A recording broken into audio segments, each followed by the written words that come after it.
Hi everyone, எல்லாருக்கும் வணக்கம். Welcome to my channel மண் சட்டி which means mud pot. இன்னைக்கு நம்ம சேனல்ல செய்ய போறது சிம்பிள் அண்ட் ஈஸியான ஒரு பிரேக்ஃபாஸ்ட் ரெசிபி. இது வந்துட்டு நைட் மிச்சான சாதம் காலையில இருந்துச்சுன்னா நீங்க ஒரு 3 to 5 மினிட்ஸ்க்குள்ள இது செஞ்சு முடிச்சிடலாம். டேஸ்ட் வந்துட்டு சூப்பரா இருக்கும். இது இப்போ எப்படி செய்யறதுன்னு பார்க்கலாம். ஃபர்ஸ்ட் pan ஹீட் ஆன உடனே ஒரு 4 to 5 டீஸ்பூன் அளவுக்கு எண்ணெய் ஊத்திக்கலாம். இது கூட 1/2 டீஸ்பூன் அளவுக்கு மஸ்டர்ட் சீட்ஸ் வந்துட்டு நல்லா வெடிச்சு வரட்டும். கடுகு நல்லா வெடிச்சிட்டு இருக்கு.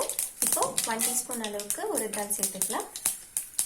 1 டீஸ்பூன் கடலைப்பருப்பு, ரெண்டுமே சேர்த்து கடலைப்பருப்பு கொஞ்சம் கோல்டன் வர வரைக்கும் வறுத்து எடுத்துக்கலாம். இப்போ இது கூட ஒரு 1 டீஸ்பூன் அளவுக்கு இஞ்சி குட்டி குட்டியா கட் பண்ணி வச்சிருக்கேன், அது சேர்த்துக்கலாம். இந்த ரெசிபிக்கு இஞ்சி சேர்த்துனாதான் நல்லா இருக்கும். அது கூடவே கொஞ்சமா கருவேப்பிலை, 5 காஞ்ச மிளகாய் எடுத்து வச்சிருக்கேன், அதையும் சேர்த்துக்கலாம். எல்லாம் சேர்த்து நல்லா ஃப்ரை பண்ணிக்கோங்க. இப்போ இது கூட 1/2 கப் அளவுக்கு துருவன தேங்காய் சேர்த்துக்கலாம்.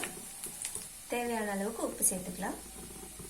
அது கூட 1/2 டீஸ்பூன் அளவுக்கு ஜீரா வந்துட்டு ஃபர்ஸ்ட் நீங்க இந்த ரெசிபிக்கு எண்ணெயில சேர்த்தக்கூடாது, இப்பதான் சேர்த்தணும். நான் ஒரு 1 லெமன் ஜூஸ் வந்துட்டு பிழிஞ்சு வச்சிருக்கேன், அதையும் சேர்த்துக்கலாம்.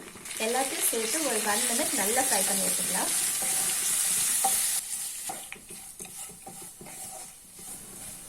கோகனட் வந்துட்டு நல்லா ஃப்ரை பண்ணியாச்சு, பாருங்க லைட்டா கலர் சேஞ்ச் ஆயிருக்கு. இப்போ 3 கப் அளவுக்கு சாதம் சேர்த்துக்கலாம். இப்போ இது எல்லாத்தையும் சேர்த்து நல்லா மிக்ஸ் பண்ணி 4 to 5 நிமிஷம் வரைக்கும் நல்லா சூடு பண்ணி எடுத்துக்கணும். இது வந்துட்டு நைட்டு செஞ்ச சாதம், அதால நான் 4 to 5 நிமிஷம் சூடு பண்ணி எடுக்க போகிறேன். நீங்கள் புதுசாக செஞ்ச சாதம் சேர்த்தீங்கன்னா ஒரு 2 to 3 மினிட்ஸ் சூடு பண்ணி எடுத்தால் போதும். ரைஸ் வந்துட்டு நல்லா சூடு பண்ணியாச்சு. இப்போ இதுக்கு கொரியாண்டர் சேர்த்துட்டு ஸ்டவ்லேருந்து இறக்கிடலாம். இது செய்கிறதுக்கு ஆல்மோஸ்ட் ஒரு 5 மினிட்ஸ் தான் டைம் எடுக்கும், ஆனால் டேஸ்ட் ரொம்ப நல்லா இருக்கும்.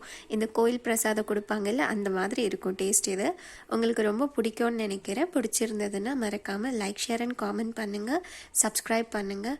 அண்ட் வேறு ஒரு வீடியோவோட பார்க்கலாம். அது வரைக்கும் டேக்